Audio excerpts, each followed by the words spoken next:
Ahoj, urobil som malé krátke video, teda neviem, koľko mi to bude trvať, na zapaľovaní tyristerovom, ako taký malý návod na zapojenie. To znamená Z, vysvetlenie Z, zapaľovacia cievka.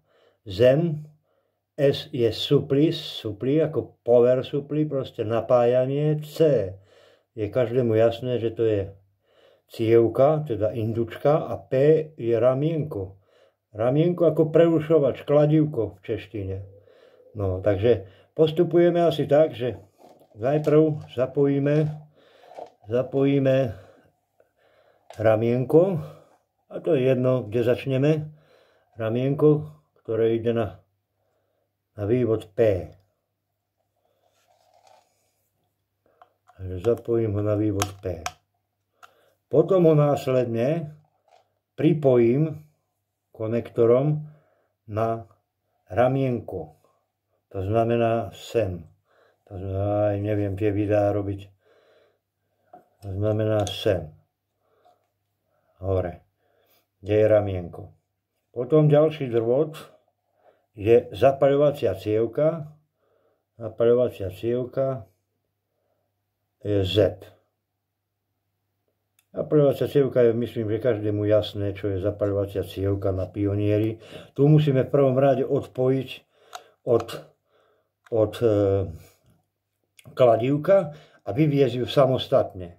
Samostatne, iba proste zapaľovačka. Ďalšou vecou je napájanie tyristerovej jednotky a to je vývod S. Vývod S je vlastne odvodený od 30W zapaľovaní od dvoch cievok, ktoré sú spojené v sérii. A z druhej strany toho berieme odchod na svetlo. Na žiarovku dopredu a na žiarovku dozadu. Ďalšou vecou, ktorú nesmieme zabudnúť, je zem.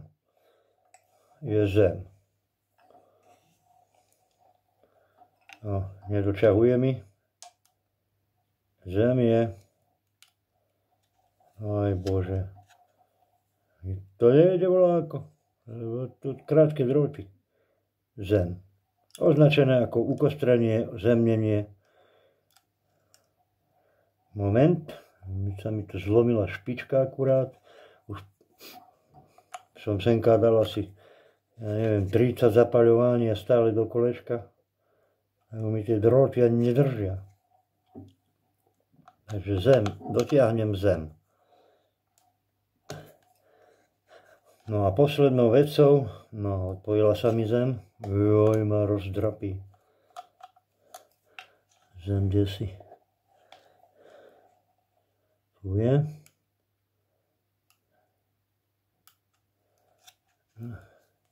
Musím dotiahnuť.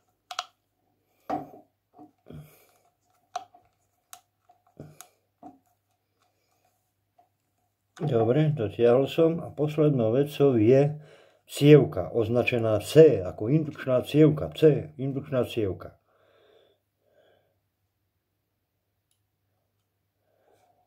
A nemáte čo riešiť. Na indukčnej cievke jedna strana je ukostrená, jednotka 15 je C živý. Tam ide vlastne napätie tyristerovej jednotky a potom budí cievku a tá následne sviečku.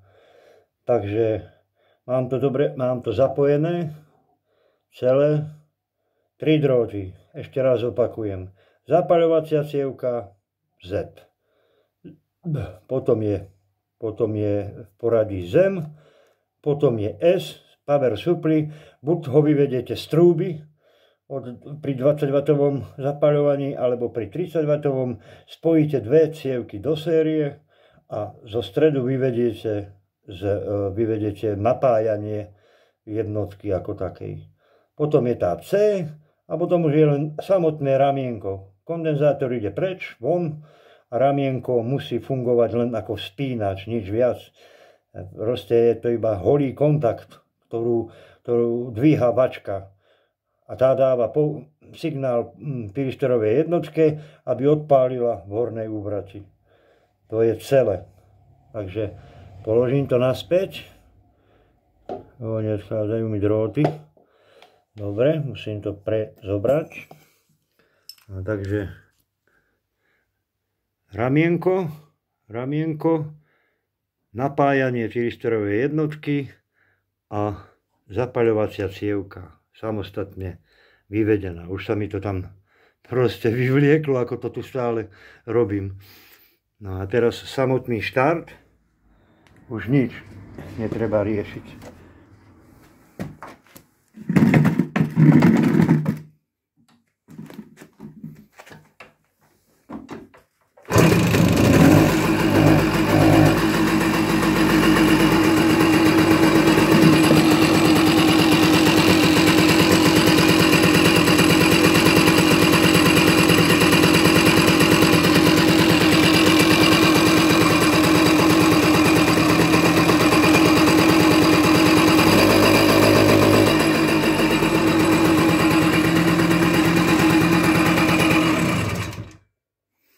Takže asi tak.